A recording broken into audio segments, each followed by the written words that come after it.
भगवते नमः। अथ अथ गुण निरूपण प्रकरणम। अथ गुण निरूपण प्रकरणम। तो गुण निरूपण प्रकरणम हम लोगों को देखना है। कितने कार्य कौन से, इसके बाद कार्य का कौन से नंबर की आ रही है? ये वाली कितने नंबर की है? 86। ये वाली 86 की है।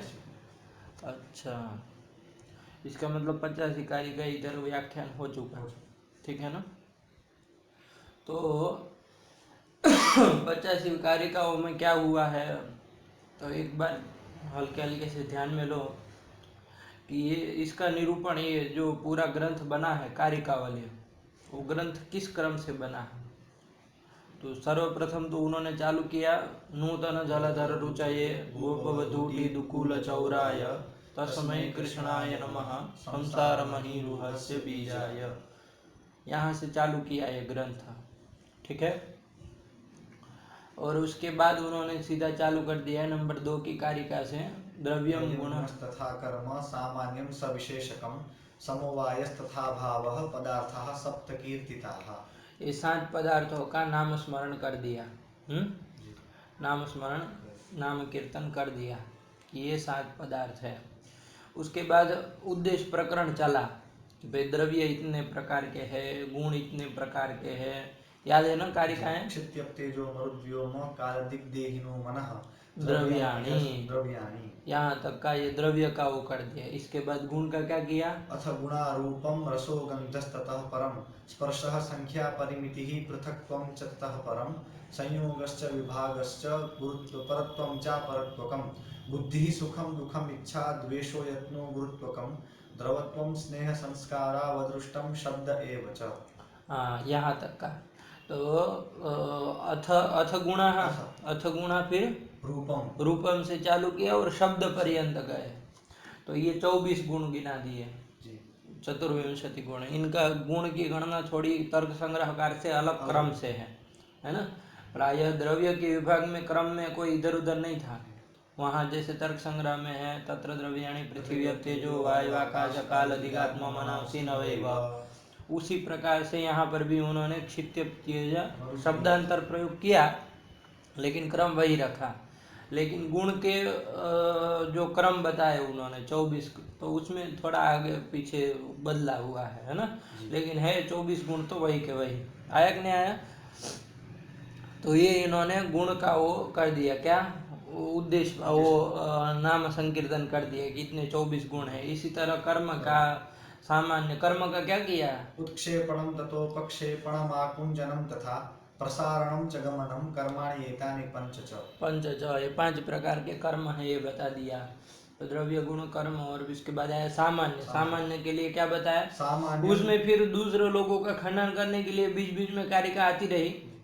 वो भ्रमणम रेचनम चंदन और ध्वज्वलनम एव च तिर्यगमनमप्यत्र गमनादेव लभ्यते। ये सब दूसरे मतों को संग्रहित करने के लिए आया कि भाई ये सब गमन में ही अंतर्भूत हो जाएंगे, तो ये करने के लिए आया। तो वो सब हमको केवल उद्देश्य देखना है कि नाम संकीर्तन क्या क्या हुआ।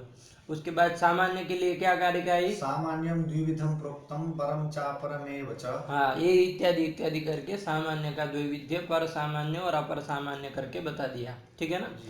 उसके बाद सामान्य के बाद विशेष के लिए क्या आया? अंत्यो नित्य द्रव्य वृत्ति विशेषः परिकीर्तिताः। यही है ना कि भाई विशेष कितने हैं? तो अनंताः, है ना। अंत्यो नित्य द्रव्य वृद्धि विशेषाः, बहुवचन कर दिया, अनंत है, ठीक है ना।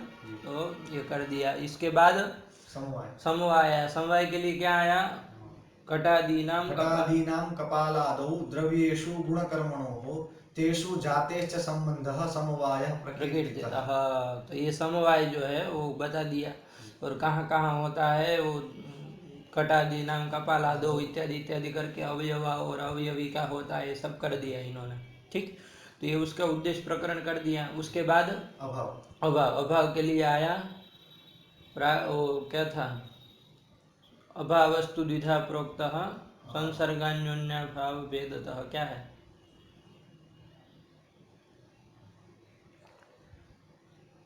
नहीं याद है कारिका?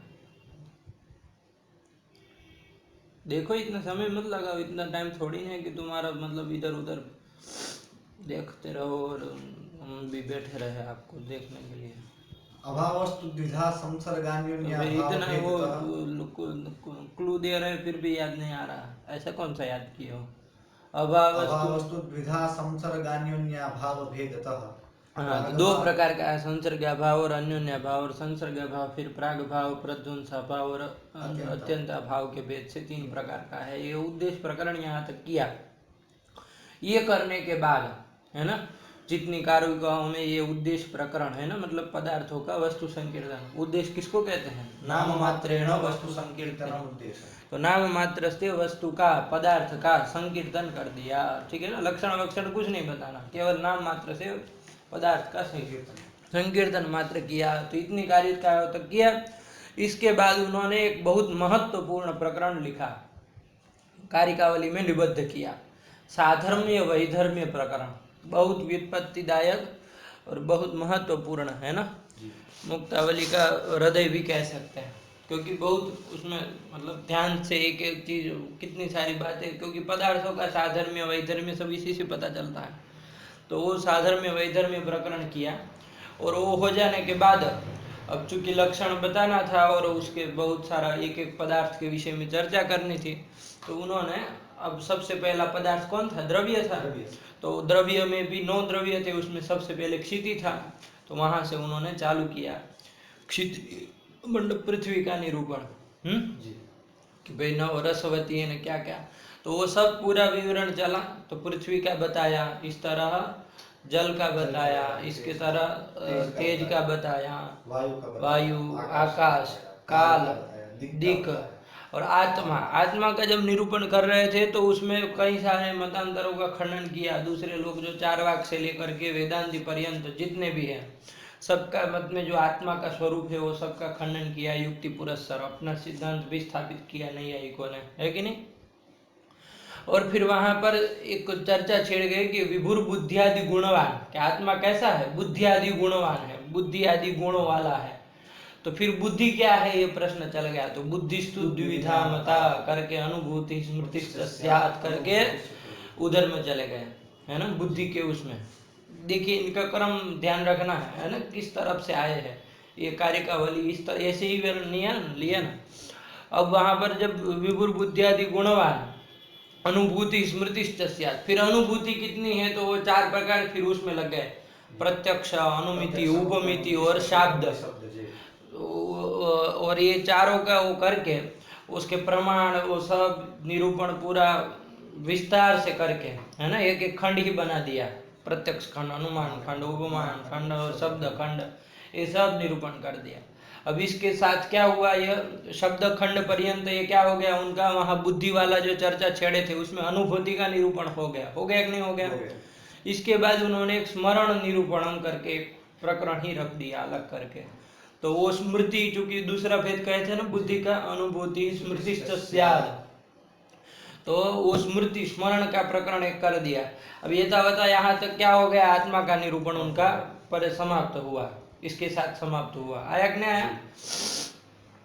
अब उसके बाद अब कौन एक छूट गया था? कौन? आपका मन छूट गया था। तो इसके पहले देखो प्रकरण कौन सा है ये, तुम जहाँ से गुण वाला पढ़ रहे हो उसके पहले वाला प्रकरण कौन सा है? अंतिम में देखो, इति मनो निरूपणम। हाँ, तो इसके बाद उन्होंने मन का निरूपण किया। तो कुल मिला के क्या हो गया? 9 द्रव्यों का निरूपण यहाँ तक हुआ।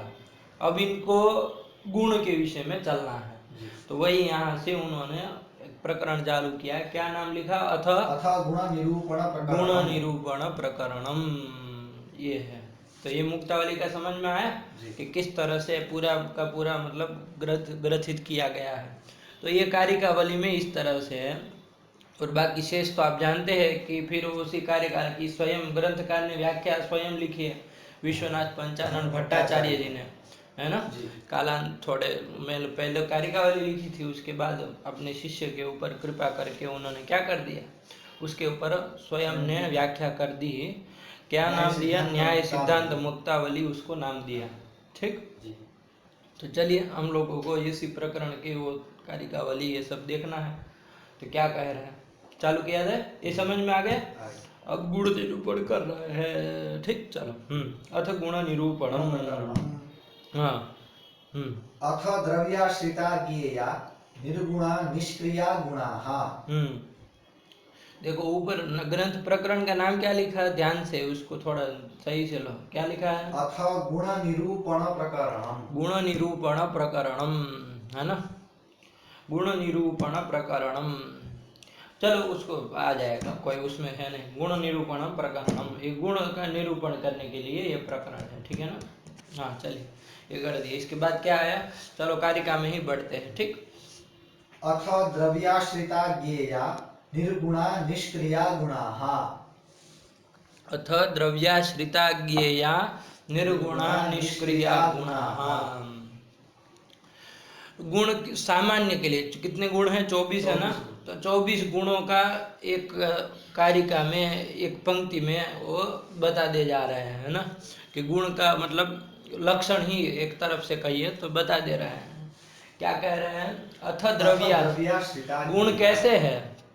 अथ शब्द तो चूंकि वो एक प्रकरण समाप्त हुआ है ना, तो वो उसके अनंतर ये है, इसके लिए अथ शब्द आया है, ठीक है ना? अथ शब्द आता है ना, अनंतर्यवाची होता है ना अथ शब्द, तो अनंतर इसका निरूपण किया जा रहा है। तो किसके अनंतर? तो द्रव्य निरूपण अनंतरम, ठीक है ना?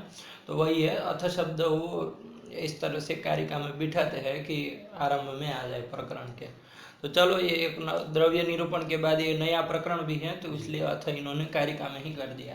तो अथ द्रव्याश्रिता ज्ञेया, कौन? गुणा। हाँ, जो आपके गुण हैं 24 गुण है ना, चतुर्विंशति गुणा, वो कैसा ज्ञेय? बोध्य द्रव्याश्रिता, वो द्रव्य के आश्रित होते हैं, है ना? कैसे होते हैं? द्रव्यों के आश्रित होते हैं। द्रव्य के आश्रित होते हैं। जो आपके 9 द्रव्य बताए ना, उनके आश्रित मतलब उसमें रहते हैं, है ना? द्रव्य द्रव्ये वर्तन्ते इत्यर्थः, ठीक है ना? द्रव्य में रहते हैं। द्रव्य में आश्रित होते मतलब क्या? द्रव्ये वर्तन, द्रव्य में रहते हैं, ठीक। तो अथ द्रव्याश्रिता ज्ञेया निर्गुणा निष्क्रिया गुणाः। और कैसे है वो? तो उनका स्वरूप बता दिया कि निर्गुणा। कैसे है वो? तो निर्गुणा। निर्गुणा मतलब गुण रहिता। निर्गुणा मतलब गुण रहिता, गुण रहित, उसमें कोई गुण नहीं रहते, है ना? स्वयं वो कहाँ रहते हैं? द्रव्य में रहते हैं, है ना? 24 के 24 गुण आप लोग तर्क संग्रह में तो मूल तो याद ही होगा, तो उसमें सब जगह बताया ना कि कौन गुण कहाँ रहता है। जैसे रूप कहाँ रहता है? तो पृथ्वी जल तेजो वृत्ति, ऐसे करके सब में बताया ना। तो द्रव्य में ही वो रहते हैं, है ना? द्रव्य वृत्ति ही वो होते हैं। तो द्रव्याश्रिता ज्ञेया, है कि नहीं? लेकिन स्वयं अपने अपने में नहीं रहते हैं, निर्गुणा। हाँ, आया कि नहीं आया? द्रव्य का ऐसा नहीं, द्रव्य अपने अपने में भी रहते हैं। जैसे द्रव्य द्रव्य में रह सकता है, जैसे कपाल है, वो द्रव्य है कि नहीं है? उसमें घट द्रव्य रह जाएगा कि नहीं रह जाएगा? रह जाएगा, है कि नहीं? ये भूतल आपका द्रव्य है कि नहीं है? उसमें आपका घट पट आदि रह जाएगा कि नहीं रह जाएगा? द्रव्य द्रव्य में रह सकता है कि नहीं है? आया कि नहीं? द्रव्य में कोई द्रव्यांतर रह सकता है, आया कि नहीं? अवयव द्रव्य में अवयवी द्रव्य रह सकता है, और कोई दूसरे द्रव्य में कोई दूसरा द्रव्य रह सकता है कि नहीं? ये सब हो सकता है, लेकिन इसका ऐसा नहीं है। एक कैसे? निर्गुण, गुण रहिता, गुण इसके नहीं है ना? गुण रहिता। बाबू तुमको मंदिर जाना होता है अभी सुबह के टाइम, कितने बजे जाना होता है इसको? 6-6:30 बजे के बाद निकलता है। 6-6:30 बजे? अच्छा, वरना इसमें बैठते तो अच्छा रहता, लेकिन चलो कोई बात नहीं। वो चलो कोई बात नहीं। कितने बजे तक वहाँ होता है? 8:30 बजे तक लगभग वहाँ रहते हैं। काफ़ी समय लग जाएगा। चलो कल से कुछ व्यवस्था देखते हैं, ठीक है ना? चलो तो क्या है? तो ये द्रव्याश्रित, अथ द्रव्याश्रिता ज्ञेया, है ना? निर्गुणा, ये कर दिए। गुण रहिता, गुण रहित होते हैं, है ना? उसमें कोई रूप में रूप नहीं रहता है, कि रूप में रस नहीं रहता है, कि रूप में गंध नहीं रहता है। रहता है क्या? कोई एक रूप दूसरे में नहीं, न स्वयं स्वयं में रहता है, आया कि नहीं आया? तो निर्गुणा गुणरहिता। गुण रहिता। और कैसे है? निष्क्रिया निष्क्रिया। निष्क्रिया मतलब क्रिया रहिता। ठीक है ना, सरल सरल उसमें अर्थ कर रहे हैं।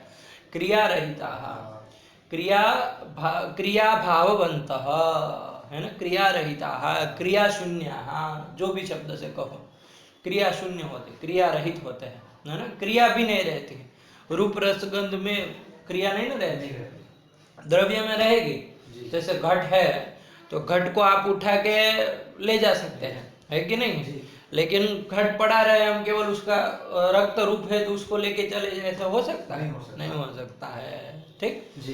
तो ये कैसे होते हैं? रूप गुण जो होते हैं वो कैसे होते हैं? निष्क्रिय। निष्क्रिय, आया कि नहीं आया? निष्क्रिय होते हैं, उसका कोई क्रिया नहीं रहती, उसमें क्रिया नहीं रहती है। तो यही उनका स्वरूप बता दिए कि भाई ये कैसे है। तो अथ द्रव्याश्रिताग्नेया निर्गुणा निष्क्रिया गुणा, निष्क्रिया गुणा। आया कि नहीं आया? ये इन्होंने आधिकारिका से इनका वैसे देखा जाए तो 3 लक्षण बता दिए, है ना? ऐसा लगे ना, द्रव्याश्रिता, द्रव्याश्रितत्व गुणस्य लक्षणम, है ना? द्रव्याश्रितत्व मतलब द्रव्य वृत्तित्व, द्रव्य में वो वृत्ति होते हैं, तो द्रव्य वृत्तित्व किस में जाएगा? गुण में जाएगा। तो द्रव्य वृत्तित्व द्रव्याश्रितत्व में एक लक्षण कर दिया। दूसरा लक्षण कर दिया निर्गुणत्व, मतलब गुण रहितत्व, गुणा भाववत्वम, गुण रहितत्वम, जो भी शब्दों से कहो, गुण शून्यत्वम, ये क्या कर दिया? द्वितीय लक्षण कर दिया। और भी लक्षण कर दिया है क्या? क्रिया निष्क्रियत्वम, निष्क्रियत्व मतलब क्रिया भाववत्वम, क्रिया शून्यत्वम, क्रिया रहितत्वम, जो भी कहो, ठीक है ना? ये अभाव, शून्य, शून्यत्व, ध्यान देना, शून्यत्व, रहितत्व, अभाव, ये पर्याय है ना? शून्य पर्याय नहीं, शून्य तो वो पदार्थ हो जाएगा जिसमें वो रह रहा है ना, तद्वत पदार्थ हो जाएगा, अभाववत पदार्थ हो जाएगा। शून्यत्व, रहितत्व, अभाव, ये पर्याय आया कि नहीं आया? तो ये 3 लक्षण तो आ गए कि नहीं आ गए? तो ऐसे 3 लक्षण आ रहे हैं ना। अभी मुक्तावलिकार बढ़िया से इसको करेंगे, बहुत अच्छा विचार करेंगे, लेकिन फिलहाल ये कारिका से ये आ गया, गुण का स्वरूप ज्ञान हो गया। तो अभी क्या कर रहे हैं? 24 गुणों का एक साथ में वो कर रहा है। फिर आगे जाके एक एक गुण के ऊपर भी विचार करेंगे, क्योंकि गुण प्रकरण है, जैसे वहां द्रव्यों के एक एक द्रव्य का विचार किया ना, उसी प्रकार यहाँ पर भी करेंगे। ठीक, लेकिन फिलहाल क्या कर रहा है? सारे गुणों का एक लक्षण बना दे रहा है, एक लक्षण बता करके, एक विचार करके यहाँ पर विचार कर रहे हैं। ठीक, अथ द्रव्याश्रिताग्नेया निर्गुणा निष्क्रिया गुणा द्रव्यम निरूप्य गुणान निरूपयति। अभी मुक्तावलिकार आ गए, इन्होंने वो भूमिका, वो अवतरण बना दिया इस कारिका का। अथ द्रव्याश्रिता का क्या बनाया? द्रव्यम निरूप्य गुणान निरूपयति अथेत्यादिना। हाँ, द्रव्यम निरूप्य गुणान निरूपयति। द्रव्यम निरूप्य, निरूप्य में कौन प्रत्यय किया है? त्वा प्रत्यय किया है, उसके स्थान पे ल्यप प्रत्यय है। सीधे बोलो ना, ये सब क्या घुमा रहे हो? तो द्रव्यम निरूप्य, द्रव्य का निरूपण करके, तो हम लोगों ने अभी देखा ना, द्रव्य का निरूपण हो गया ना, अंतिम में मनो निरूपणम तक आया था। तो द्रव्यम निरूप्य गुणान निरूपयति, गुण का यहाँ निरूपण करने जा रहे हैं। ठीक जी। अथेत्यादिना देखो, ये कह रहे हैं ना, हम लोगों के यहाँ क्या होता है? ना संगतम प्रयुंजीत, एक नियम है ना? नियम कहिए चाहे व्यावहारिक बात कहिए, क्या है? ना संगतम प्रयुंजीत, मतलब असंगतम न प्रयुंजीत, असंगत का प्रयोग नहीं करना चाहिए, असंगत बात को नहीं कहना चाहिए। मतलब आप कोई भी बात कह रहे हैं, आप कोई भी बात कह रहे हैं, तो उसमें संगति होनी चाहिए, होनी चाहिए कि नहीं होनी चाहिए?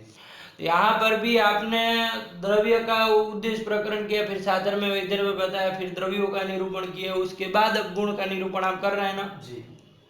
यहाँ क्या संगति है ना? आप इतना बड़ा ग्रंथ लिख रहे हैं तो कोई संगति होनी चाहिए ना, वरना कहीं कुछ कह दिया, कभी कुछ कह दिया, कभी कुछ कह दिया, तो ये तो क्या हो जाएगा? प्रेक्षावताम कृते त्याज्य भवति, है ना? उपेक्ष उन्मत्तवद उपेक्षित, तो है कि नहीं? तो वो जैसे पागलों को उपेक्षित कर देते हैं ना जी बुद्धिमान लोग, उसी तरह आपके ग्रंथ को भी उपेक्षा कर देंगे यदि आप संगति नहीं रखेंगे तो, है कि नहीं? तो संगति होनी चाहिए। तो कहा कि हमारे यहाँ संगति है। तो ये जो लिखा द्रव्यम निरूप्य गुणान निरूपयति, साफ साफ नहीं कह रहे कि कौन सी संगति है, लेकिन आ ही गई वैसे बोलने से। तो हम लोग समझते हैं कि क्या संगति है। तो देखो 6 प्रकार की संगति है। क्या है? सप्रसंग उपोद्घातो हेतुतावसरस्तथा निर्वाहकैक कार्यैक्ये षोडा संगतिरिष्यते। हाँ ये कर दिया, ठीक है ना। षोडा संगति रिष्यते, 6 प्रकार की संगति है। क्या क्या है? सबसे पहले सब प्रसंग, मतलब प्रसंग संगति सबसे पहली, ठीक है ना। वो सब प्रसंग मतलब प्रसंगेन सहित सब प्रसंग षोडा संगति रिष्यते, ऐसा करके है। तो हमारी पहली है प्रसंग संगति, है ना। प्रसंग संगति, और बहुत जगह ये लगती है प्रसंग संगति, है ना। तो चलो प्रसंग संगति, है ना। उपेक्षा नरहत्वम, स्मृतत्वे सति उपेक्षा नरहत्वम, है ना। मतलब किसी चीज का मान लीजिए शिष्य ने स्मरण कर दिया और उपेक्षा करने योग्य न हो, तो वहां पर फिर उसका निरूपण करना पड़ता है ना जी। तो उसका फिर निरूपण जो कर रहे हैं, तो कौन सी संगति हुई? प्रसंग संगति हुई। आया कि नहीं आया? तो स्मृतत्वे सति उपेक्षा नरहत्वम, मतलब स्मृत किया गया और उपेक्षा अनर्ह हो, है ना, उपेक्षा के योग्य न हो, तब वहां पर निरूपण करना पड़ेगा। वो उपेक्ष कभी कभी क्या होता है, शिष्य स्मरण तो कर देता है लेकिन उपेक्षा भी वो उपेक्षार्ही ही होता है ना। वहाँ लगता है वो मतलब विषयांतर है ऐसा करके फिर छोड़ देते हैं ना, अरे उसको अभी छोड़ो रहने दो, तो ऐसा अंड बंड सोचता है विक्षिप्त, तो फिर छोड़ना पड़ता है। तो तब फिर प्रसंग संगति नहीं बनेगी। लेकिन स्मृतत्वे सति उपेक्षा नरहत्वम, है कि नहीं जी। तो वही, तो यही क्या है? प्रसंग संगति का ये लक्षण है। तो इस तरह से 6 संगति का लक्षण है। तो चलो फिर दूसरी कौन है? सप्रसंग उपोद्घात संगति है, ठीक है ना। ये तत्त स्थलों में आती है तो वहां पर विशेष रूप से देखते हैं तो समझ में आता है, ठीक है ना। जैसे हम लोगों ने पंच लक्षणी के पाठ में देखा उपोद्घात संगति आई थी ना, वहां पर उपादकत्वम ज्ञापकत्वम इत्यादि इत्यादि करके वहां उपोद्घात संगति करते हैं ना के चित्तू के मत में वगैरह वगैरह। तो ऐसे ही देखनी होती है। तो सब जगह यदि देखते रहते हैं तो दिमाग में रहता है कि किसका क्या है। फिर इसके बाद आया कौन? सब प्रसंग उपोद्घात हेतुता, है ना, हेतुता संगति, है ना, कारणत्व संगति, हेतुता अवसर संगति। नंबर 4 की कौन संगति? अवसर संगति, ठीक। उसके बाद क्या है? निर्वाहकैक और कार्यैक्य। तो कुल मिला कितनी हो गई? 6 प्रकार की हो गई, ठीक है ना। अब इसका एक एक का निरूपण तो जहाँ जिसके आएगा वहाँ वैसे करेंगे। फिलहाल हम यहाँ पर कौन सी 6 में से कौन सी संगति है, तो ये सब बहुत बारीकी से इन लोगों ने सूक्ष्म चिंतन करके रखा हुआ है, वरना ऐसा परिगणन आप कर कैसे सकते हैं? आपके पास इतनी दिमाग है कि आप इतना परिगणन कर ले कि इतने प्रकार से संगति हो सकती है। आपको पेन और कागज दे दिया जाए, लिखिए, कुछ नहीं कर पाएंगे। संगति क्या होती है यही नहीं सोच पाएंगे। तो ये सब समझने वाली बात होती है। बहुत इन लोगों ने बुद्धि लगा करके, शास्त्रकारों ने एक एक हृदय निकाल के एक एक कारिका में ऐसे दिया हुआ है, ठीक।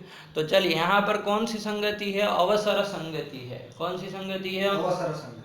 तो आप कहेंगे अवसर संगति क्या होता है? अवसर संगति का क्या स्वरूप है? तो अवसर संगति का स्वरूप है प्रतिबंध की भूत शिष्य जिज्ञासा निवृत्त हो। ये क्या खाली खाली आ जाना ऐसे हैं विक्षिप्तों की तरह?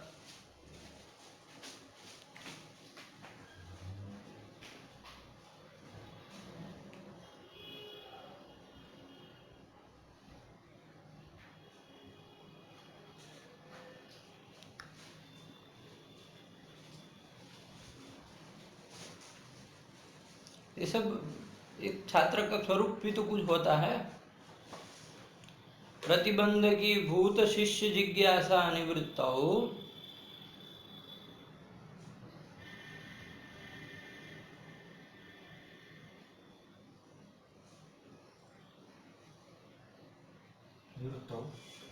क्या लिखा? प्रतिबंध भूत शिष्य जिज्ञासा, प्रतिबंध की भूत, ध्यान से, ले लो, प्रतिबंधकी भूत उसको ले लो अंधे। ऐसे असावधानी से लिखते हैं, शब्द के ऊपर कोई ध्यान ही नहीं देना।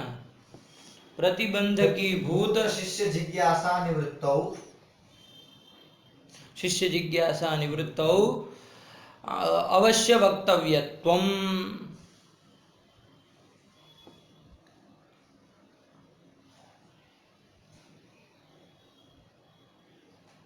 प्रतिबंधकी भूत शिष्य जिज्ञासा निवृत्तौ अवश्य वक्तव्यत्वम्। अवसर संगति ही, यही अवसर संगति है ना। अवसर संगतित्व मत कर देना, यही अवसर संगति है, अवसर संगति ही। लोग इसमें ध्यान नहीं देते, अंडमंड शब्द प्रयोग करते हैं, फिर घटाने के लिए कहेंगे तो घटेगा नहीं कुछ, है कि नहीं। चलो क्या लिखा? प्रतिबंधकी भूत शिष्य जिज्ञासा निवृत्तौ अवश्य वक्तव्यत्वम् अवसर संगति ही। हाँ, ये कर दिया, ये अवसर संगति है। ठीक, क्या है अब थोड़ा इसको खोल के देखा जाए। देखो, इन्होंने कहा था द्रव्यम गुणस तथा कर्म सामान्यम स विशेषकम समवायस तथा भावः पदार्थाः सप्त कीर्तिताः। ये इन्होंने एक कारिका से 7 पदार्थों का वो नाम संकीर्तन किया था, है कि नहीं। अब देखो, सबका व्याख्यान करना था, सब वक्तव्य थे कि नहीं। हाँ। मतलब व्याख्यान करना, सबका व्याख्यान करना था, 7 पदार्थों का निरूपण करना था, है कि नहीं, सबका करना था। लेकिन शिष्य ने क्या कर लिया, अब चूंकि द्रव्य गुणस तथा कर्म बताया है ना, तो उसने सीधी जिज्ञासा की द्रव्य क्या है कि नहीं है। जैसे ही साधर्म्य वैधर्म्य खत्म हुआ, तुरंत पूछा, अरे आपने वो 7 गिनाए थे, उसमें द्रव्य है, वो द्रव्य क्या है ना। किम द्रव्यम कति च तस्य भेदाः। ये क्या की शिष्य ने जिज्ञासा की। अब देखो, निरूपण हमको 7 पदार्थों का करना था कि नहीं करना था, तो गुण का भी करना था कि नहीं करना था। लेकिन शिष्य ने जिज्ञासा क्या कर दी कि द्रव्यम किम, ये इसने जिज्ञासा कर दी। अब क्या हो गया, गुण के निरूपण में शिष्य की जिज्ञासा क्या हो गई, प्रतिबंधक हो गए। क्या हो गए, प्रतिबंधक हो गए। हुई कि नहीं हुई। गुण का निरूपण हमको उस समय, अब किसी का भी हम करते हैं। तो हमारे पास 7 पदार्थ है, हम किसी का भी निरूपण करते, सूची कटा न्याय से। मान लीजिए पहले हल्के हल्के देख लेते, सब हल्के हल्के मतलब जिसमें कम व्याख्यान है वो सब पकड़ लेते, कुछ भी हम कर सकते थे कि नहीं कर सकते थे। लेकिन शिष्य ने जिज्ञासा जब कर दी कि द्रव्यम किम कति च तस्य भेदाः इत्यादि इत्यादि, जो भी जिज्ञासा करेगा, तो अब हो गया वो जिज्ञासा प्रतिबंधक हो गए। किसमें, गुण निरूपण में। गुण निरूपण में प्रतिबंध की भूत शिष्य की जिज्ञासा हुई कि नहीं हुई। अब ये शिष्य की जिज्ञासा प्रतिबंधक हुई। क्या, द्रव्यम किम इत्याकार का जो जिज्ञासा थी, वो क्या हो गए, गुण निरूपण में प्रतिबंधक हो गए। हुई। अब जब ये जिज्ञासा की, तो अब हमको तो क्या करना था, वो उसी का निरूपण करना था, क्योंकि जिज्ञासा वही किया है। तो अब दूसरा कुछ बताएंगे तो उसको गले नहीं उतरेगा, है कि नहीं। तो इसलिए फिर द्रव्य का निरूपण कर दिया। चलो कोई बात नहीं। तो द्रव्य का निरूपण पूरा का पूरा जब कर दिया, अब वो शिष्य की जो जिज्ञासा थी वो शांत हो गई कि नहीं हो गए। क्योंकि हमने द्रव्य का बढ़िया से इतने कारिकाओं में से 85 कारिका तक व्याख्यान कर दिया, तो अब वो तृप्त हो गया कि चलो वाह, द्रव्य जान लिया, है कि नहीं है। तो अब शिष्य जिज्ञासा की निवृत्ति हो गई कि नहीं हो गई। तो वो शिष्य जिज्ञासा कैसी थी, प्रतिबंधक थी। तो प्रतिबंध की भूत शिष्य जिज्ञासा निवृत्ति हुई कि नहीं हुई। कब निवृत्ति हुई, द्रव्य निरूपण करने पर। तो प्रतिबंध की भूत शिष्य जिज्ञासा निवृत्ति हो गए। अब इसके बाद अब कौन वक्तव्य है, गुण।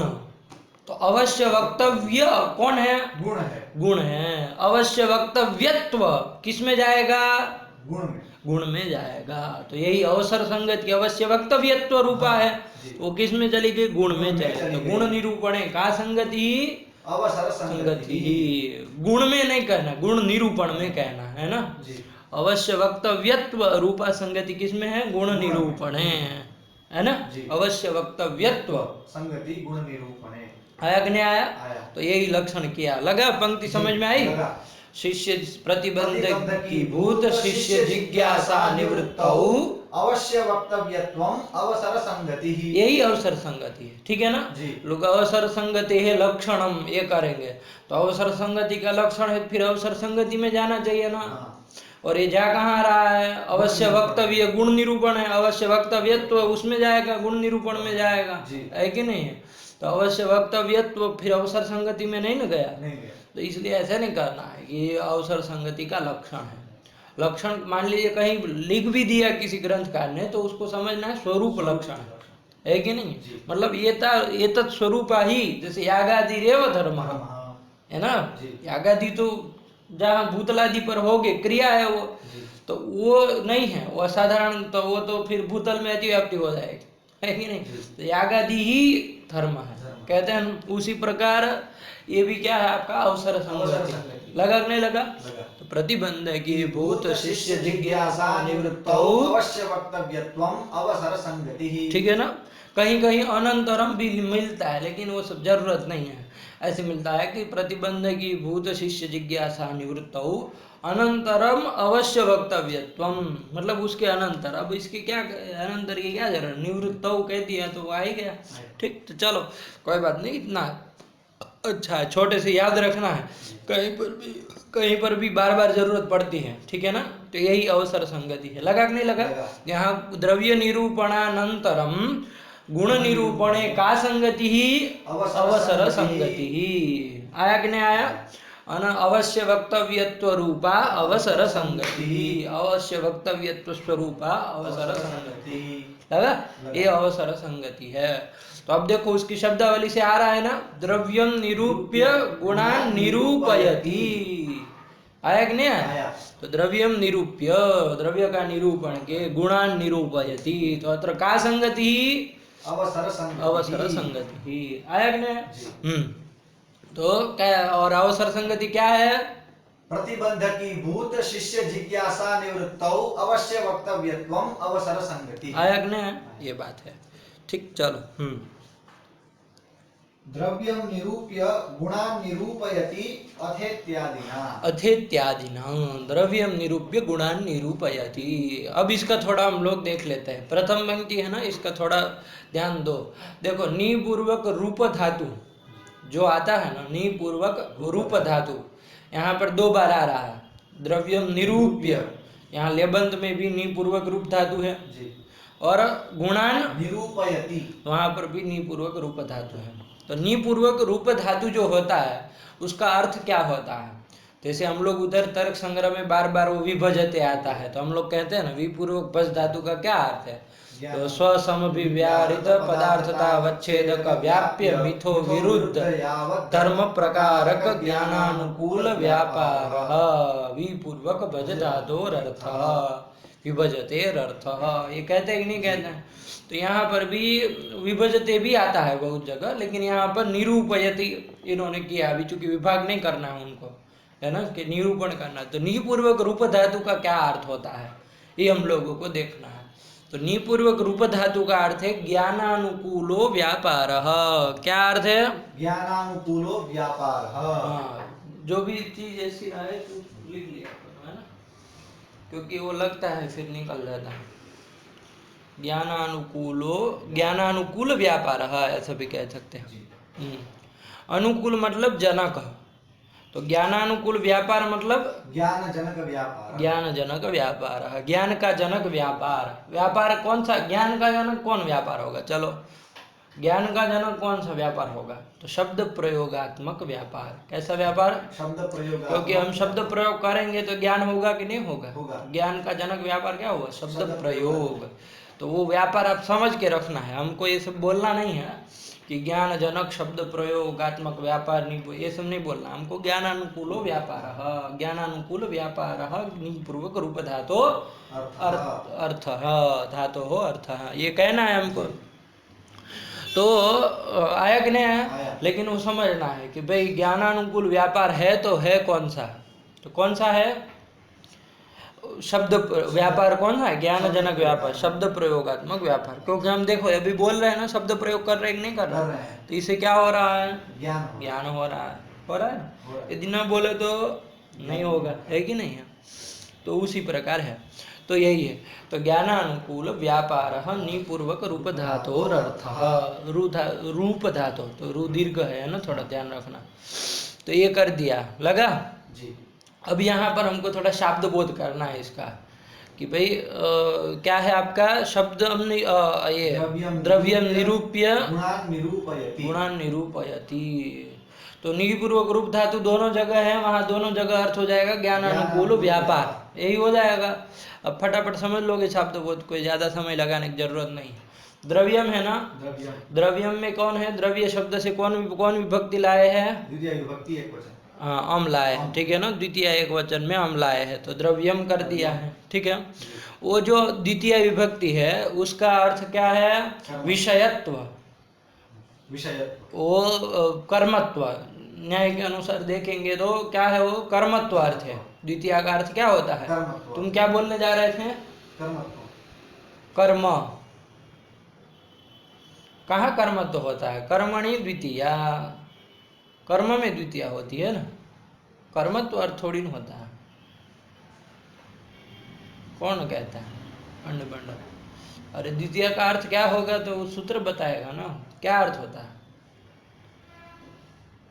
क्या कह रहा है सूत्र, कर्मणि द्वितीया, कर्मणि अर्थे द्वितीया, कर्म वाचिका द्वितीया, ये अर्थ होता है ना।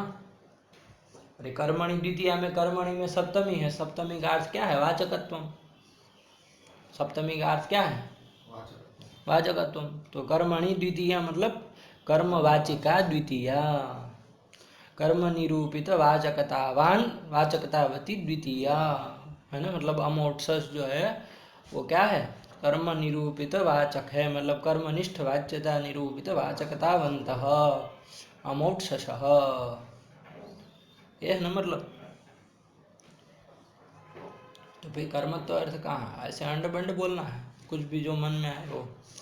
तो लेकिन देखो ये कर्म, तो कर्म अर्थ होता है वस्तुतः वहाँ के अनुसार। तो व्याकरण लोग तो कहते हैं कि भाई कर्म अर्थ है कि नहीं, लेकिन हमारे न्याय शास्त्र में ऐसा नहीं मानते। हम लोग कहते हैं वहाँ पर गदाधर भट्टाचार्य जी ने द्वितीय कारक में कहा कि कर्मणि द्वितीय जो है, वहाँ पर कर्म शब्द जो है वो भाव प्रधान निर्देश है। क्या है, भाव प्रधान निर्देश, भाव प्रधान निर्देश है, क्या ना। तो क्या है उसका मतलब कर्मत्वम, कर्म मतलब कर्मत्वम। तो अब सप्तमी का वाचकत्वम अर्थ है, कर्म का अर्थ भाव प्रधान निर्देश है तो कर्मत्व हो गया, सप्तमी का वाचकत्वम अर्थ है तो क्या अर्थ हो गया, कर्मत्व वाचिका द्वितीया। ये अर्थ आ गया कि नहीं आ गया, तो मतलब कर्मत्व द्वितीय का अर्थ है, ठीक है ना। तो नैयायिकों के यहाँ ये पक्ष चलता है, ठीक है ना, शक्ति ही कारकम है ना, ये शक्ति है, कर्मत्व कर्तृत्व करणत्व अधिकरणत्व, ये सब क्या है, शक्ति है, इस सबको शक्ति कही जाती है। तो ये क्या है आपका, ये विभक्ति का अर्थ है।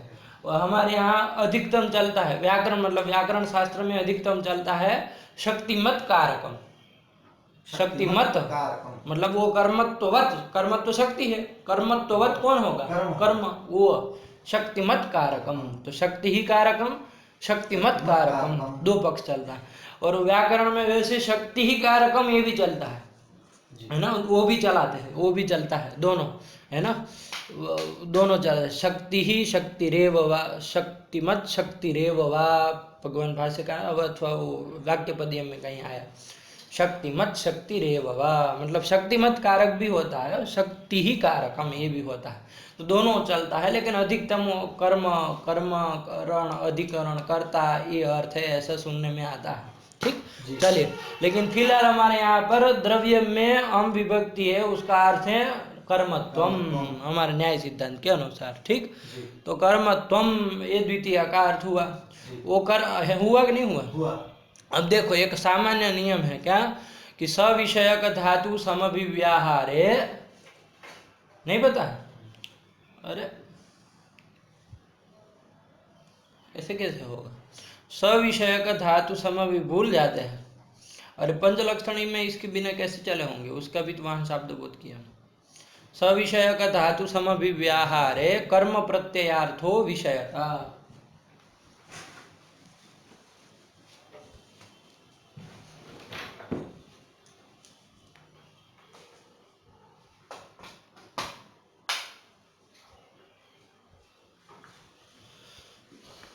हुआ। जी। सविषयक धातु समभिव्याहारे कर्म प्रत्ययार्थो विषयता। कर्म प्रत्ययार्थो विषयता, है ना। सविषयक यदि कोई धातु हो, है ना, तो उसके समभिव्याहार में यदि कोई कर्म प्रत्यय होगा तो उसका क्या अर्थ होगा? विषयत्वम, विषयता, ये अर्थ हो जाएगा। यहाँ पर भी देखो कौन धातु है? निरूप्य, द्रव्यम निरूप्य, तो नी पूर्वक रूप धातु है ना। कैसा धातु है ये? क्या अर्थ है इसका? ज्ञानानुकूल व्यापार। तो देखो इसमें ज्ञान अर्थ आ रहा है कि नहीं आ रहा है ना? ज्ञानानुकूल व्यापार, ज्ञान आया कि नहीं आया? तो ये कैसा धातु है? सविषयक इसको धातु कहेंगे, है ना।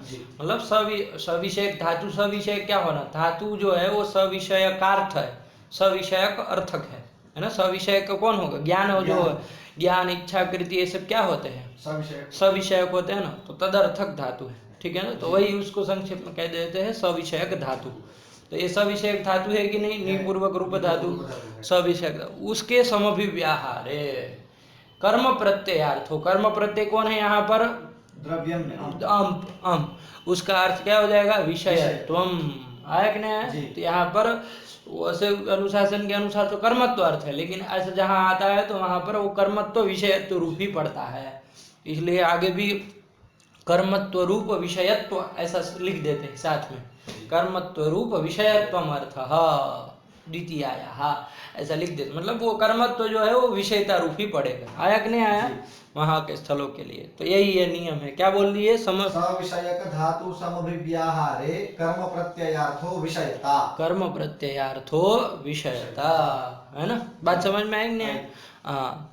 तो यहाँ पर अम विभक्ति का अर्थ क्या हो जाएगा? विषयत्वम, क्या? द्वितीया का अर्थ हो जाएगा। अब हमको अन्वय करना है, ठीक है ना। द्रव्यम निरूप्य है ना, तो द्रव्य हो गया। सबसे पहले प्रकृति का अर्थ क्या है? द्रव्य, उसको द्रव्य ही बोलेंगे, समझ के रखना है, अर्थ लेना, ठीक। अम का अर्थ क्या हो गया? विषयत्वम, ठीक है। उसके बाद निरूप्य है ना, तो उसमें नी पूर्वक रूप धातु का क्या अर्थ है? ज्ञानानुकूल व्यापार। ये यहाँ तक हम लोग देख लेते हैं। तो देखो ये जो ज्ञान है वो क्या है? विषयी है ना, विषयी है ना। ज्ञान, इच्छा, कृति, ये सब क्या होते हैं? विषयी होते हैं। तो उसमें क्या रहेगा? विषयिता, विषयिता रहेगी ना। और विषय कौन है? वो ज्ञान का विषय कौन है? द्रव्य है। तो उसमें क्या रहेगा? विषयता रहेगी। देखो अब द्रव्य प्रकृति का अर्थ है विषय, द्रव्य, और प्रत्ययार्थ क्या है? विषयत्वम, विषयता, है कि नहीं? अब हमको तुम बताओ, देखते हैं कितने बुद्धि। वो प्रकृति अर्थ जो है उसको प्रत्ययार्थ में ले आना है, किस संबंध से आएगा?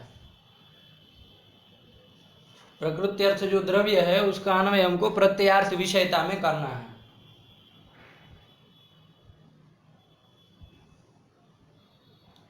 बोलो यार, इतना सोचोगे तो नहीं पढ़ाएंगे फिर। वृत्तित्व संबंध है। हाँ, क्यों? अनुयोगी वृत्ति धर्म एवं संबंध। हाँ वो तो होता है, लेकिन यहाँ क्यों ऐसा कर रहे हो? क्या है?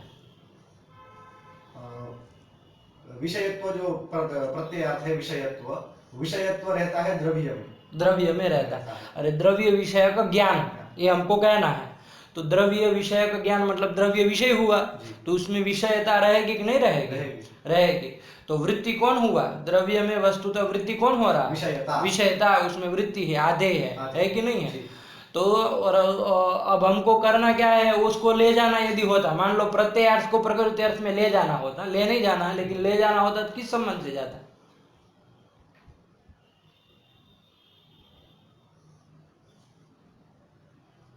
अरे विषयता जो है वो विषय में किस संबंध से रहेगी? स्वरूप संबंध से रहेगी। क्या अंडमंड इतना सोचना देर लगाते हो?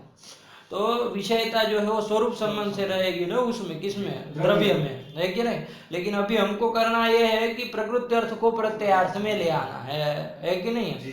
तो उसको किस संबंध से लाएंगे? तो अनुयोगी वृत्ति धर्म संबंध कहते हैं ना। तो अनुयोगी अभी यहाँ शाब्दबोध की प्रक्रिया के अनुसार कौन हो रहा है? चूंकि हम प्रकृति अर्थ को प्रत्ययार्थ में ला रहे हैं, तो अनुयोगी कौन हो रहा है? प्रत्ययार्थ जो विषयता है वो क्या हो रही है? अनुयोगी। उसमें क्या रह रहा है? वो वृत्ति है, वो आधेय है, तो उसमें कौन सा धर्म रहता है? आधेयत्व, वृत्तित्व, ये सब धर्म रहेंगे तो वही क्या हो जाएंगे? संबंध। संबंध हो जाएंगे। आया कि नहीं आया? आया। तो क्या बोलेंगे? द्रव्य वृत्ति विषयता, विषयता, द्रव्य निष्ठ, उसको वृत्ति की जगह निष्ठा भी बोल दे। वृत्तित्वम, आधेयत्वम, निष्ठत्वम, ये सब पर्याय है, ठीक। जी। तो क्या हो जाएगा? द्रव्य निष्ठ निष्ठ विषयता, विषयता, द्रव्य वृत्ति विषयता। आया कि नहीं आया? आया। ये सब बोल सकते हैं, जैसे भी बोलना चाहे। तो द्रव्य निष्ठ विषयता यहाँ तक का हुआ। द्रव्यम का इतना लब्ध हुआ। हाँ। अब हमको उस विषयता से हमको आगे जाना है। कहाँ जाना? निपूर्वक रूप धातु जो है उसका अर्थ क्या बताया? ज्ञानानुकूल व्यापार, ज्ञानानुकूल व्यापार। तो वो ज्ञानानुकूल व्यापार पूरा उसका अर्थ है। हमको उसके एक देश जो ज्ञान है उसमें अन्वय करना है। ज्ञानानुकूल व्यापार धात्वर्थ हुआ, उसका एक देश कौन है? तात्वर्थ एक देश ज्ञान है ना, उसमें विशेषण क्रिया प्रविष्ट है ना। तो उसमें हमें अन्वय करना है, उसमें ले जाना है विषयता को। किस संबंध से जाएगी? निरूपितत्व संबंध है ना, निरूपितत्व संबंध है ना, जाएंगे ना। क्योंकि हम लोग कहते हैं कि भाई धर्म का निरूप है, और ज्ञान भी धर्म है, ये भी धर्म है। यदि येन निरूपितं भवति तत्तदाश्रयेणापि निरूपितं भवति। अरे भगवान, क्या आप लोग ऐसे। अरे वो यदि है ना निरूपितम, चलो घटाओ, क्या है यार तुम बेकार आदमी हो, इतना मंद बुद्धि हो यार, न्याय शास्त्र पढ़ने आ गए हो। तो द्रव्यम निरूप्य, हम का अर्थ क्या किया? विषयता। ऐसा अंड बंड नियम लगाते कोई, कहाँ है ये सब? यहाँ कहाँ ये बात है? यहाँ ये यदि न निरूपितम भवति, कहीं कुछ सुन लिए तो भक्का से बोल दिया। तो निपूर्वक रूप धातु का ज्ञानानुकूल व्यापार, उसका एक देश ज्ञान है। घटाओ इसमें, कहाँ घटाओगे? यदि न निरूपितम भवति तत्तदाश्रयेणापि निरूपितम भवति। हमको हम प्रत्यर्थ विषयता को ज्ञान में ले जाना है, ज्ञान को इधर नहीं लाना है। ज्ञान में क्या रहेगा? विषयिता रहेगी। तो देखो यहाँ जो हम प्रत्यार्थ विषयता है उससे निरूपित विषयिता होगी कि नहीं होगी? उससे निरूपित विषयिता होगी, है कि नहीं है? तो वो तो हो सकती है, हमको ज्ञान में ले जाना है। तो उसमें निरूपितम कैसे का है? निरूपितत्व संबंध कैसे का है? अब आप श्रीमान जी, मूर्ख श्रीमान जी ने शब्दोच्चारण किया क्या? आप घटाओ इसमें, यदि न निरूपितम भवति तत्तदाश्रयेणापि निरूपितम भवति। घटाओ इसमें, कौन किसी निरूपित हो रहा है तो तदाश्रित तदाश्रित भी तद निरूपित हो जाए। क्या है? घटाओ इसमें।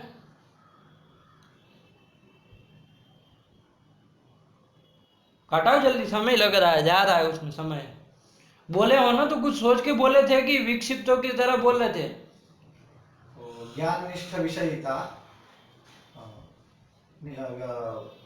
द्रव्यनिष्ठ विषयता, ज्ञाननिष्ठ विषयितया निरूपिता भवति। सा विषयता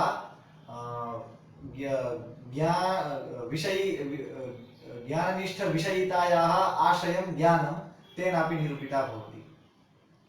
अरे हमको ज्ञान से इधर लाना है क्या? नहीं। तो फिर ये अंडबंड क्या बोल रहे हो? हम बार बार कह रहे हो कि हमको उधर जाना, आगे आगे जाना है, तुम्हारी तरफ पीछे नहीं चलना है दुनिया भर का चक्कर काटते हैं।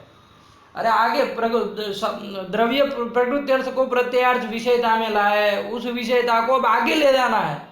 तुम्हारी तरफ मंद बुद्धि की तरफ पीछे नहीं चलना है। ले जाओगे, जा पाओगे इससे? अरे मूर्ख तुम, यदि ज्ञान को इधर लाना होता तो नियम घटता। हमको विषयता को ज्ञान में ले जाना है, क्या चक्कर पक्कर लगा के रखा है? विषयता को ले जाना है ज्ञान। किस संबंध से जाएगी?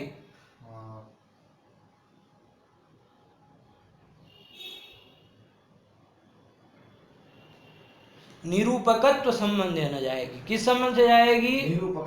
निरूपकत्व संबंध है कि नहीं है? सब भूल भाल गए हो, सब कुछ याद नहीं है। ऐसे करोगे तो नहीं पढ़ाएंगे, सब कुछ नहीं पता न्याय का तुमको, तो फिर इल्म ही क्या है तुमको? कौन सा न्याय पदार्थ तुमको आ रहा है? कुछ नहीं आ रहा है, बिल्कुल नहीं आ रहा है कुछ। जिसको निरूपितत्व निरूपकत्व में पता न चले वो क्या कहाँ का नहीं आयिक होता है, कुछ नहीं याद है तुमको। तो देखो क्या होता है, विषयता से निरूपिता विषयिता होते हैं। जब हमको धर्म से धर्म में जाना होता है तो हम निरूपितत्व संबंध है ना चले जाते हैं, धर्म से धर्म में। विषयता धर्म है, उससे विषयिता धर्म में जाना हो तो निरूपितत्व जा सकते। लेकिन हमको धर्म से धर्मी में जाना हो, मतलब विषयता से विषयिता में नहीं जाना आपको, तो विषयिता का आश्रय जो धर्मी है कौन, ज्ञान, उसमें जाना हो तो वहां निरूपकत्व संबंध लगता है कि नहीं? ये सब बता चुके हैं, सब नई प्रक्रिया पढ़ा है क्या? तुमको कुछ याद नहीं है? कहाँ का यार तुम आ गए हो इधर सुबह सुबह?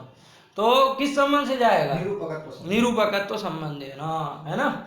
ये लगता है जब इधर जाना हो तो। वो यदि उल्टा होता तो ऐसा होता। चलो, तो क्या हो गया, एक बार देखो, द्रव्य प्रकृत्यर्थ हुआ, उसका अन्वय हमने प्रत्यार्थ विषयता में किस संबंध से किया? तो क्या हो गया, द्रव्य निष्ठ विषयता। और उस विषयता का हमको अन्वय करना है आगे धात्वर्थ में। धात्वर्थ है ज्ञानानुकूल व्यापार, ये पूरा धात्वर्थ है। उसका एक देश है जो ज्ञान, उसमें अन्वय करेंगे उस विषयता का। किस संबंध से करेंगे? तो वहां तक व्यापार पर्यंत बोलो, क्या बोला जाएगा? द्रव्य निष्ठ विषयता निरूपकम ज्ञानम। फिर आगे, ये तो एक देश का ही हुआ। आगे, अरे पूरा धात्वर्थ नहीं ना आया? नहीं। आगे बोलो। द्रव्य निष्ठ विषयता निरूपक ज्ञानानुकूल व्यापार। व्यापार यहाँ तक का आया ना, व्यापार ये आया, ठीक है ना? ध्यान रखना, निरूपक किसको बनाए हो? व्यापार को नहीं बनाए हो ना, विषयता से निरूपक ज्ञान को बनाए, है ना? तो द्रव्य निष्ठ विषयता निरूपकम ज्ञानम तदनुकूल व्यापार, ये यहाँ नी पूर्वक रूप धातु पर्यंत आया कि नहीं आया? हाँ, ये सब पदार्थ समझो, वरना कहाँ के क्या रह जाओगे सब दुनिया भर के पीछे। तो ये कर दिया, ठीक। अब उसके आगे कौन है, क्या चीज है? प्रत्यय। कौन? कहाँ है? नहीं, लेप प्रत्यय। तो क्या तुमको लेप और तिप में अंतर ही नहीं समझ में आ रहा? लेप प्रत्यय, ये सब गड़बड़ सड़बड़ क्यों कर रहे हो तुम? संध्या वंध्या नहीं करते हो क्या? हैं? ऐसा दिमाग कैसे विक्षिप्त कोई तरह बोल रहे हो? कुछ भी बोल रहे हो, कभी तीप कभी लेप, ऐसे नहीं बोलते हमारे यहाँ। ऐसे अंड बंड मत बोल। क्या कर दिया? लेप प्रत्यय।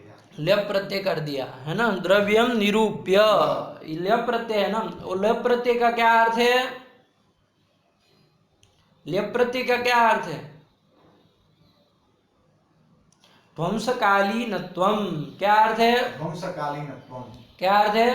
ध्वंसकालीनत्वम। ध्वंसकालीनत्वम, है ना? तो क्या हो जाएगा कि भाई द्रव्यनिष्ठ विषयता निरूपक ज्ञानानुकूल व्यापार ध्वंसकालीन, कालीनत्वम, ये यहाँ तक लेप तक आएगा और उसका आगे अन्वय हो जाएगा। तो ध्वंसकालीन आगे वाला व्यापार, मतलब द्रव्य, देखो, द्रव्यनिष्ठ विषयता निरूपकम ज्ञानम तदनुकूल व्यापार, यहाँ धातु तो पर्यंत आए थे कि नहीं आए थे? तो द्रव्यनिष्ठ विषयता निरूपकम ज्ञानम, उसको यदि संक्षेप में बोलना हो तो क्या बोला जाएगा? द्रव्य विषयकम ज्ञानम। द्रव्यनिष्ठ विषयता निरूपकम ज्ञानम मतलब द्रव्य विषयकम ज्ञानम। द्रव्य विषयकम ज्ञानम तदनुकूल व्यापार, ये धात्वर्थ यहाँ तक हुआ। तो पूरा क्या बोला जाएगा?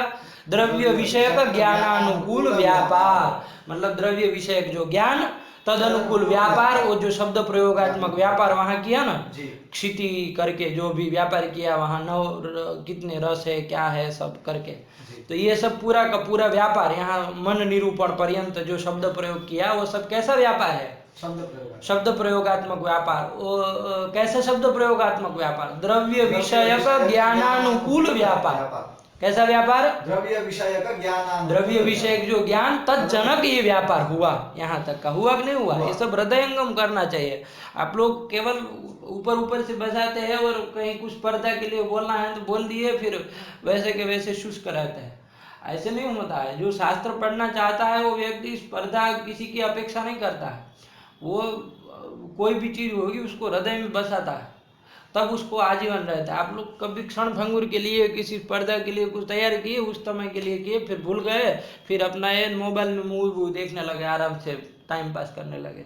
तो ऐसे नहीं होता है। ये सब शास्त्र तो ऐसे भूल जाएंगे तो कहाँ से रहेगा? कोई मतलब का नहीं है। फिर आजीवन फिर काशी में बैठे रहो, पढ़ते रहो, हैं, जीवन चला जाएगा, लेकिन वही मूर्खों की पंक्तियों में अग्रगण्य होंगे। तो यही समझो फिर। तो क्या हो गया, द्रव्य विषय का ज्ञानानुकूल व्यापार, ये समझ में आया कि नहीं आया? आया। कौन सा व्यापार? यहाँ मनोनिरूपण पर्यंत जो व्यापार शब्द प्रयोगात्मक व्यापार हुआ वो, ठीक, उसका ध्वंस हो गया कि नहीं हो गया? हो गया। उसका ध्वंस हो गया, ठीक है ना। और वो ध्वंसकालीन, अब कौन व्यापार करने जा रहे हैं हम? इधर भी कुछ व्यापार करने जा रहे हैं ना। वो कैसा व्यापार कर रहे हैं? गुण विषय का ज्ञानानुकूल व्यापार, शॉर्ट में गुणानिरूपयति मतलब गुण विषय का ज्ञानानुकूल व्यापार, ये आ जाएगा ना। गुणान में भी वही लेना है। गुणान में कौन विभक्ति है? गुण पदोत्तर, द्वितीय विभक्ति बहुवचन, शस है, शस। तो उसका अर्थ भी वही, क्योंकि सविषयक धातु समव्यवहार है, तो इसलिए विषयता अर्थ हो जाएगा। तो कर्मत्व रूप विषयता उसका अर्थ है। प्रकृति का प्रत्यार्थ में किस संबंध से अन्वय करो? निष्ठत्व संबंध अन्वय, तो गुण निष्ठ विषयता। और आगे निरूपयति में निपूर्वक रूप धातु का क्या अर्थ है? ज्ञानानुकूल व्यापार, उसका एक देश ज्ञान में उसमें विषयता का प्रत्ययार्थ विषयता का निरूपकत्व संबंधी अन्वय हो जाएगा। तो क्या बन जाएगा? गुणनिष्ठ विषयता निरूपकम ज्ञानम तदनुकूल व्यापार। ये गुणानिरूप यहाँ तक का आया, आया कि नहीं आया? तो उसको संक्षेप में बोलेंगे तो गुण विषय का ज्ञानानुकूल है, गुण विषय का ज्ञानानुकूल व्यापार। कुछ भी तोड़े ना तो, कुछ भी छोड़े हो तो याद रखो, खाल उधेड़ देंगे।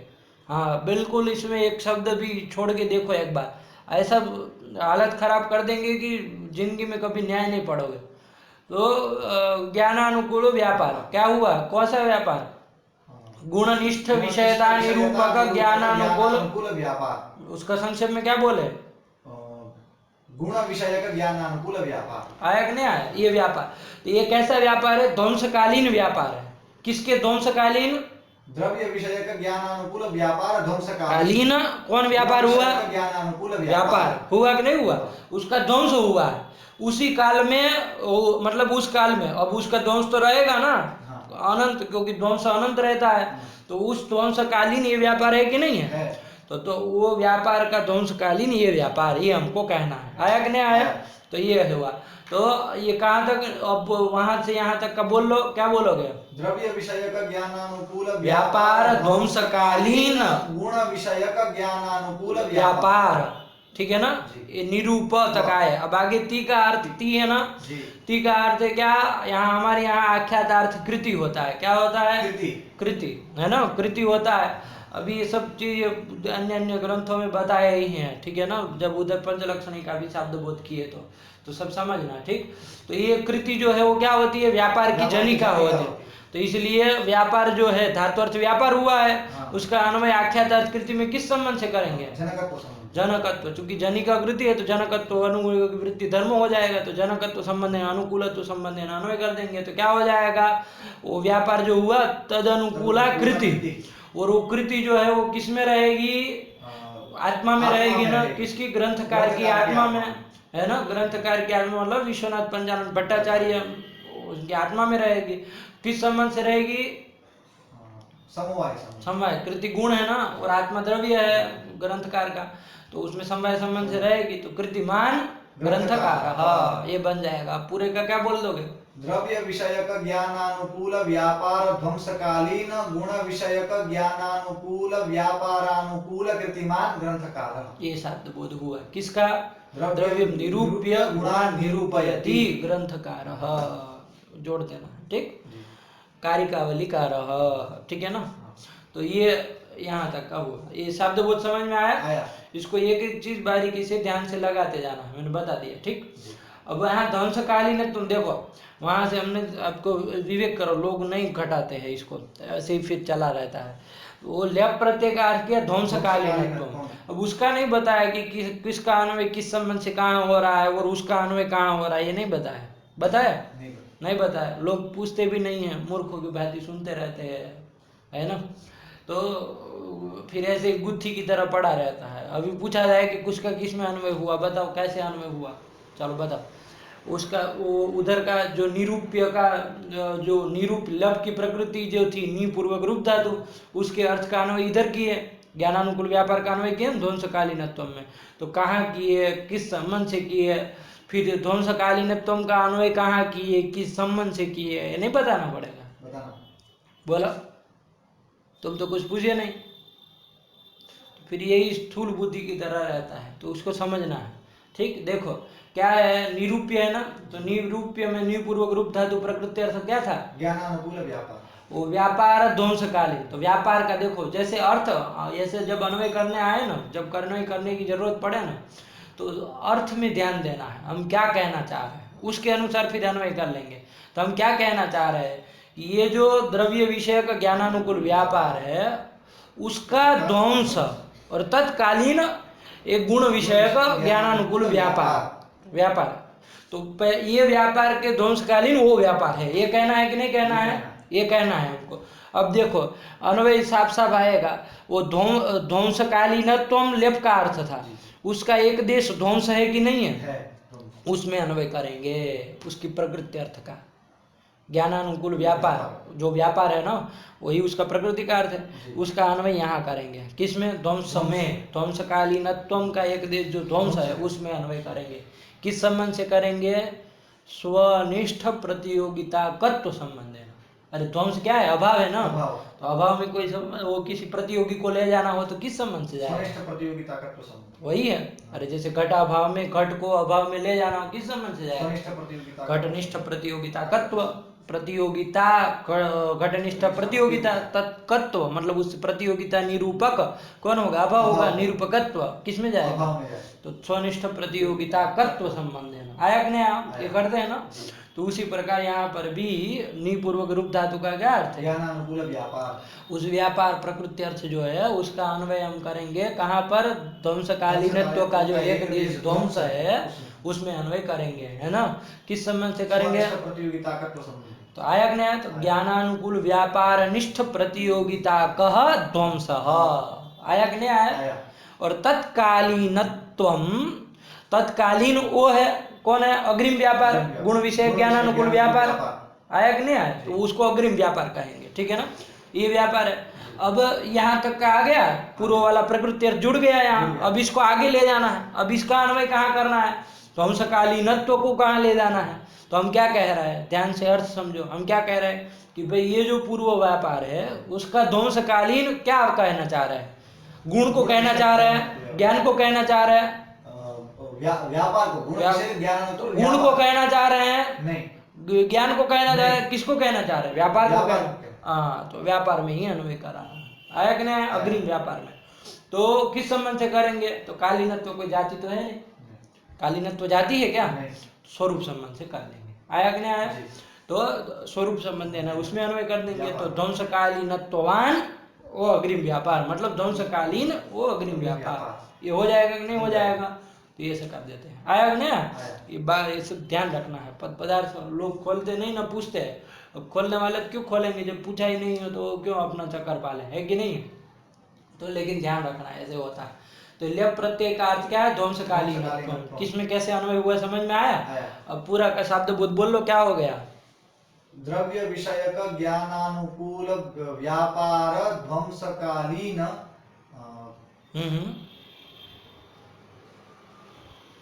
ध्वंसकालीन प्रतियोगी, अरे द्रव्य विषयक ज्ञानानुकूल व्यापार ध्वंसकालीन गुण विषयक ज्ञानानुकूल व्यापारानुकूल कृतिमान ग्रंथकार। हाँ, ये अब ये सब प्रतियोगी वो केवल समझने के लिए है, वो सब बोलना नहीं है कि भाई ये हुआ, और न बोलना हो तो बोल भी सकते हैं कि भाई द्रव्य विषयक ज्ञानानुकूल व्यापार निष्ठ प्रतियोगिता का ध्वंसकालीन गुण विषय का ज्ञानानुकूल व्यापारानुकूल कृतिमान ग्रंथकार। तो ये कर दिया, बोल भी सकते हैं, ऐसा कुछ नहीं, जो चीज बताते वो जो चीज व्याख्या कर सकते उसको बोल भी तो सकते हैं, लेकिन अंडबंड नहीं बोला। ध्वंसकालीन के बाद अब प्रतियोगिता कहाँ आई, तो फिर तो अब ऐसे नहीं, सामान्य रूप से ही करो, लेकिन ऐसे बोल सकते, आया कि नहीं आया, तो क्या कर दिया, द्रव्य विषयक ज्ञानानुकूल व्यापार निष्ठ प्रतियोगिता का ध्वंसकालीन गुण विषयक ज्ञानानुकूल व्यापारानुकूल कृतिमान ग्रंथकार।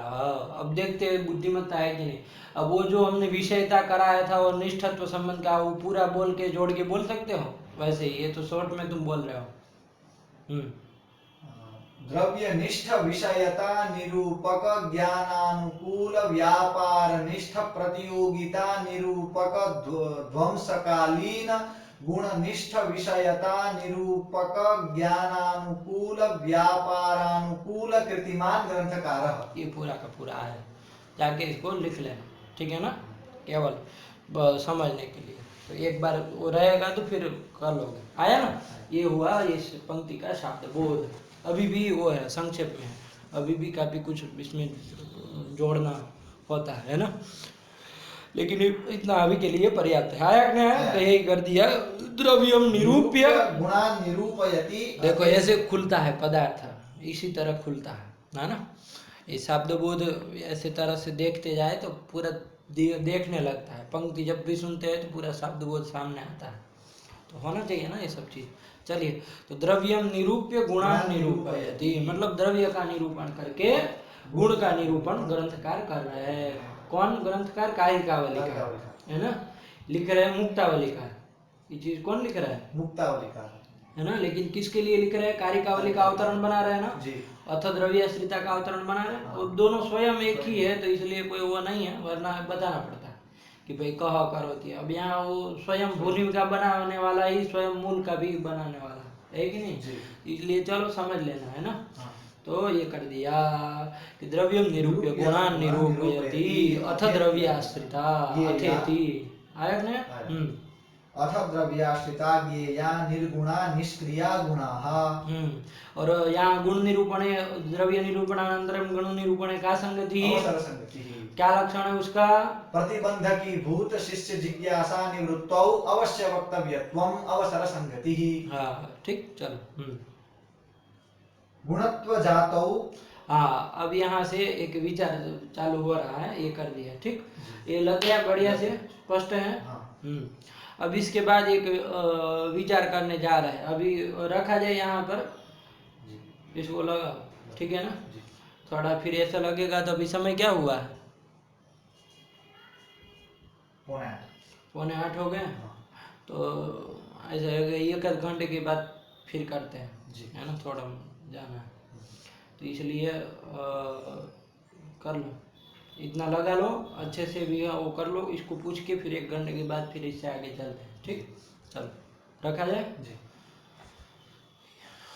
सर्वमंगल मांगल्ये शिवे सर्वार्थ साधिके शरण्ये त्र्यंबके गौरी नारायणी नमोस्तुते।